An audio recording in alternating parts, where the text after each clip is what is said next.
la Corée du Nord, Kim Jong-un a souvent tendance à faire la une des journaux, et ce n'est pas à tort. Il est en fait connu pour imposer à sa population un régime extrêmement strict. Mais au-delà de sa réputation de dictateur, ce dirigeant fait aussi parler de lui pour sa fortune colossale, estimée à 5 milliards de dollars. D'autant plus qu'avec une telle somme, il ne manque pas de satisfaire ses moindres caprices. Son quotidien est en effet pour le moins extravagant. Vous souhaitez alors découvrir à quoi il ressemble ? Ça tombe bien car aujourd'hui, vous allez plonger le temps d'une journée dans la vie de ce dirigeant hors du commun. Kim Jong-un est indéniablement l'un des chefs d'État les plus riches du monde. Son quotidien est donc marqué par la luxure, voire l'excès à outrance, et ce depuis sa tendre enfance. En effet, l'actuel dirigeant de la Corée du Nord n'a jamais su ce que voulait dire ou ce à quoi ressemblait la pauvreté. Descendant d'une grande lignée de dirigeants suprêmes, Kim Jong-un est le fils de Kim Jong-il et de Ko Young-hee. On raconte qu'il serait né dans une villa, celle de son père, située à Samjiyon, au pied du mont Paktu. Un magnifique lieu riche en histoire considéré même comme sacré. Il grandit ensuite dans une luxueuse maison au centre de Pyongyang, entouré de domestiques, de gardes du corps et baignant dans les jouets. Il n'a ainsi jamais connu de refus et ses caprices n'ont jamais été rejetés. Kim avait tout ce qu'il désirait même à un très jeune âge. D'ailleurs, il a appris à conduire à seulement 3 ans. Il avait alors une Mercedes-Benz équipée de pédales et d'un siège adapté à sa petite taille qu'il conduisait dans ses vastes jardins. Plus tard, toujours dans l'extravagance, Kim Jong-un ne se refusait rien.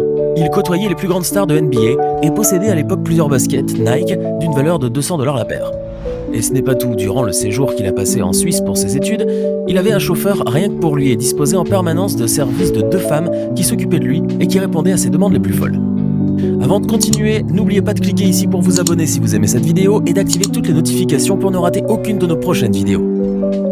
Lorsqu'il accéda au pouvoir et que ses comptes en banque se sont bien remplis, Kim Jong-un s'est alors dessiné un quotidien digne des plus grands dirigeants que la Terre ait porté. Voici donc à quoi ressemble une journée ordinaire du chef suprême de la Corée du Nord.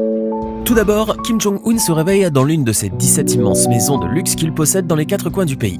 Le chef d'État occuperait selon certaines sources le plus souvent sa maison de Ryeonsong, située au nord-est de la capitale du pays. Et pour cause, celle-ci dispose d'un spa, d'une piste d'athlétisme, d'une piscine avec toboggan et même d'une piste de course de chevaux. De quoi faire le bonheur du chef d'État qui, une fois réveillé dans sa magnifique demeure, passe généralement du temps avec sa femme Ri Sol-ju et ses 3 jeunes enfants. Jusque-là, rien de si extraordinaire, diriez-vous, mais vous n'êtes pas au bout de vos surprises. Car comme tout le monde le sait, le dictateur nord-coréen se livre à une alimentation très coûteuse malgré la crise alimentaire de la Corée du Nord. Dès le réveil, il se fait plaisir avec un bon petit café brésilien qu'il achète chaque année au prix mirobolant de 967 051 $. Une tasse qu'il accompagne avec des cigarettes Yves Saint Laurent. Un bon café bien corsé qui lui fait du bien après les insomnies dont il souffre. Car oui, le chef suprême de Corée a lui aussi du mal à s'endormir, mais pas pour les mêmes raisons que vous. La raison ? Il a tout simplement peur d'être assassiné. Ajoutez à cela, Kim Jong-un souffrirait également d'une condition physique inconfortable, apparemment le résultat de blessures à la cheville subies lors de visites épuisantes dans des usines et des unités militaires, ainsi qu'à cause de son obésité morbide, avec un poids estimé à plus de 130 kg. Mais si Kim Jong-un passe de mauvaises nuits de sommeil, il n'hésite pas à prendre un petit déjeuner, du moins pas comme les autres.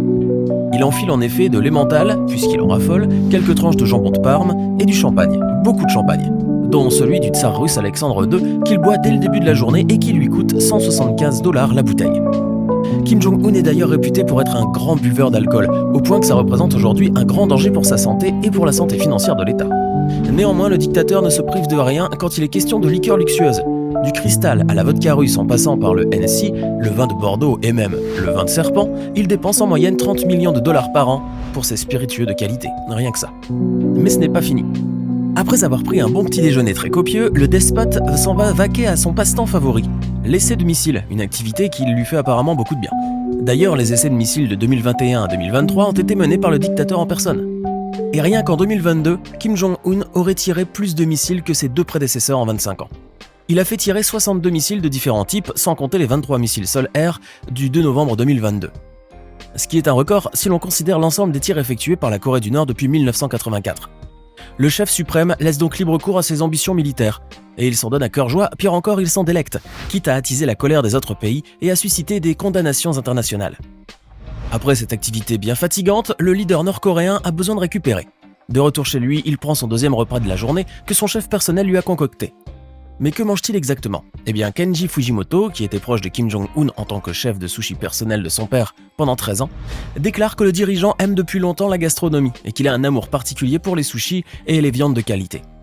Le chef, qui utilise un faux nom par souci pour sa sécurité, confie également que le chef d'État avait l'habitude de manger très souvent du steak de Kobe, une des viandes les plus chères au monde, ainsi qu'une soupe d'aileron de requin